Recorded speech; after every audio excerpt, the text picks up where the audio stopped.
chapters and the 5 pillars of purpose. Yes, ma'am. Yes, ma'am. The title is The 5 Pillars of Purpose. It was the American author Mark Twain who said that the two most important days in your life are the day you were born and the day you find out why. And most of us know when we were born, but not all of us know why we were born. And this lack of knowledge about what our purpose is often a cause of a lot of frustration, because if you don't know your purpose, then life can be quite unfulfilling. So today I'd like us to talk about the 5 pillars of purpose. And when you think of pillars, pillars are what hold a particular structure up. So when you think of what holds purpose up, these are the elements. The first pillar of purpose is people. People. And the statement there says, people are at the center of purpose. People are at the center of purpose.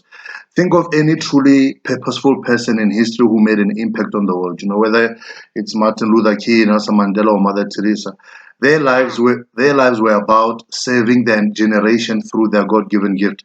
They had an agenda to make the world a better place. And so to truly be people of purpose, we need to think about the contribution we're making, whether to our organizations, our communities, our workplace, and so forth.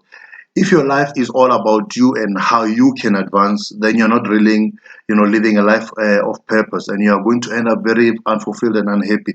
That's why, a lot of people experience this unfulfillment because they are chasing possessions. They want, that big house, that big car, that million rand, and once they get it, they realize, this is not it. They are still unfulfilled. It's because when you chase those things, you become a person of possessions and not a person of purpose. So if your life is not really giving back to society, contributing to making, your community a better place, then you have to question whether you're really living a life of purpose. So number one, people are at the center of purpose. The second pillar of purpose is passion. And the statement says, passion fuels purpose. Think of yourself as a vehicle that needs fuel in order to move and progress. Some cars take diesel, some take petrol, and others need to be, electrically charged. For each of us, there is a passion we have which fuels us and drives us to take action and make things happen. Some may be passionate about entrepreneurship, another may be passionate about teaching, another may be passionate about sports, and so forth. There is a link between what you are passionate about and what you're supposed to be doing with your life. However, just because you are passionate about something, it doesn't mean you have the capacity to do it. For example, even if you fill up, a Toyota tires with fuel, it will not be able to pull an 18-wheeler truck. So you must make sure that you are gifted to do the particular passion or that particular thing before you pursue it. And that takes us to the third pillar. And the third pillar of purpose is potential. The statement there says potential points us to our purpose. Your purpose is always tied to something which you show high potential in. If your purpose is to write, amazing movie scripts that will inspire people all over the world, you are likely to have a writing talent and a talent for telling stories. God will never require something of you which He didn't give you. The elephant isn't required to fly, but the eagle is. And the reason for that is because the eagle has been equipped with the capacity to fly. So your potential, your talents will give you a hint or point you in the direction of your purpose. The fourth pillar of purpose is principles. And the statement there says, principles prepare us for purpose.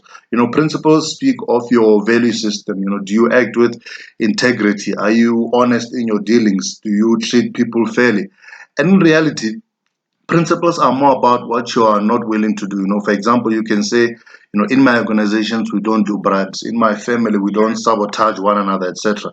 And principles are essentially about setting boundaries that you will not cross, and they are there for protection as well. The fifth pillar of purpose is personal philosophy. And the statement there says, personal philosophy helps us define our purpose. Your personal philosophy consists of your beliefs and your attitudes, and it dictates your behavior. Some people's personal philosophy is that they are not worth much and that they are not capable of achieving their dreams, the dreams they have. And because of this negative personal philosophy, they don't go after their dreams. They don't pursue their passion and vision, and ultimately they end up living lives that are below what they're capable of living. What we have to do is define a more enabling personal philosophy for ourselves. We have to change the internal dialogue and make it more positive and more enabling.